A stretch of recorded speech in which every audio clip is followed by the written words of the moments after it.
The learning process. 6. Tools for Phase 2. Group exercises. Phase 2 of the learning process corresponds to the implementation of the methodology defined during the setup and framing phase. During this phase, the facilitation team leads the application of tools that will help answer the learning process's guiding questions and gather lessons learned, recommendations, and a range of reflections about the experience. The tools in this phase can be designed based on several methods, such as interviews and group exercises. In this animation, we will focus on group exercises. Remember that the learning process favours the development of collective thinking due to its power to transform individual perceptions and, with this transformation, the possibility to generate abstractions beyond the anecdote or the very specific experience. The abstractions can be transformed into lessons learned, recommendations, and general reflections, which are the desired outcomes of the learning process in this context. One methodological element that we have found valuable for group exercises is the use of analogies, images that are used to represent an experience. Based on the elements of the analogy, different moments and components of the experience itself can be addressed in a descriptive and analytical way. Some of the analogies we have developed are the tree and the sowers, the river, and the cooking pot. The tree and the sowers. In this analogy of the tree and the sowers, the tree represents the experience to be analysed, and the sowers are the key actors involved in said experience. The seed contains the basic information of the experience to be analysed. The stones and the fertiliser in the soil are used to represent the foundations that helped or hindered the development of the experience. The knots and the branches on the tree are used to represent milestones or memorable events. The leaves represent both successful and failed actions and strategies that were implemented. The fruits are used to represent achievements and products of the experience. The flowers are innovations. And the birds represent the impacts or the projections of the experience. The rain, the sun, and the wind represent the contextual elements that have impacted the experience positively or negatively. The butterflies and larvae are used to represent the characteristics of positive and negative alliances, respectively. At the end, the lessons learned and recommendations are gathered so that they can be shared with others or used by the teams themselves in their activities. The river. In this analogy, the river represents the experience. The river's headwaters refer to the events that have given rise to the experience. A canoe will be a vehicle in which the actors move along the river. The paddles or oars can be used to record the activities or strategies that worked well, a whole paddle, or failed, a broken paddle. The stones represent difficulties that have arisen in the experience. The branches or tributaries can represent the diverse events that have enriched the experience. The quiet pools are the particularly good and happy moments that the experience or any of the actors have lived. Large trees on the shore represent the effects, impacts, achievements resulting from the experience.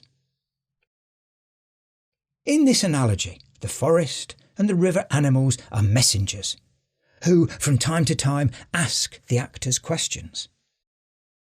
At the end of the exercise, a messenger canoe is used to gather lessons learnt and recommendations to share with others. The cooking pot. The act of cooking is an excellent reference for learning and recommendations. The analogy of the pot in which the typical dish that the participants are familiar with is cooked is especially useful for collective reflection on a project or a specific process. The chefs are the participants in the exercise. The logs represent the key actors in the project or process to be analysed. The flames represent the objectives of the project or process being analysed.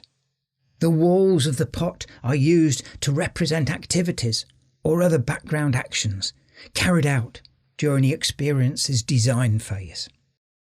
The spoons represent the methodologies used in the project or process. The water is used to represent communication and relations between actors during the implementation of the project or process. The main ingredients of the recipe are used to describe actions or strategies that the actors implemented and that contributed significantly to the success of the experience. The salt represents sensitive components that need to be handled with special care to avoid the failure of this kind of process and guarantee the achievements.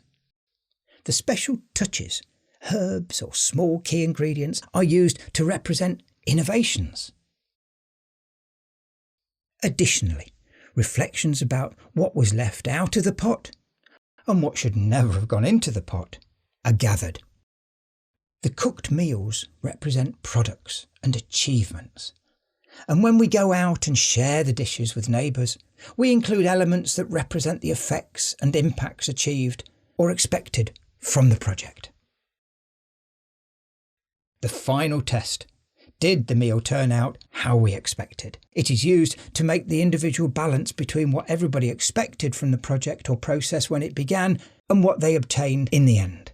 All the analogies use the same basic materials. We recommend you using flipboard paper, either taped to the wall or onto the floor.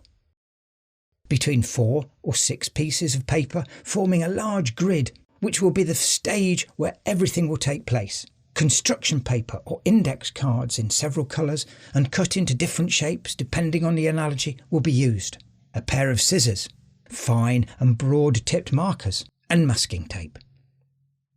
The group exercises based on analogies can be carried out in a full day, 8 hours, or half a day, 4 hours, or can be adjusted to 2 or 3 hours. We believe that the ideal number of participants in each group exercise should be a maximum of 10 to 12 people.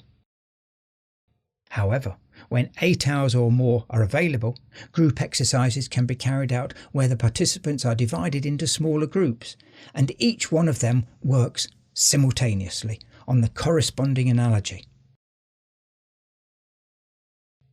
For example, if we have a group of 25 participants, we can subdivide them into 3 or 4 groups, and each goes through the same exercise, creating their own image at the rhythm set by the facilitators. These exercises require reading and writing skills. We recommend that you always identify someone who can write quickly on the cards and materials provided. It can be one of the participants or ad hoc secretaries that are recruited for the task. By using analogies, the participants will travel through memories and reflection, simultaneously generating a visual attractive element and synthesise the experience's key issues around which the learning process was proposed.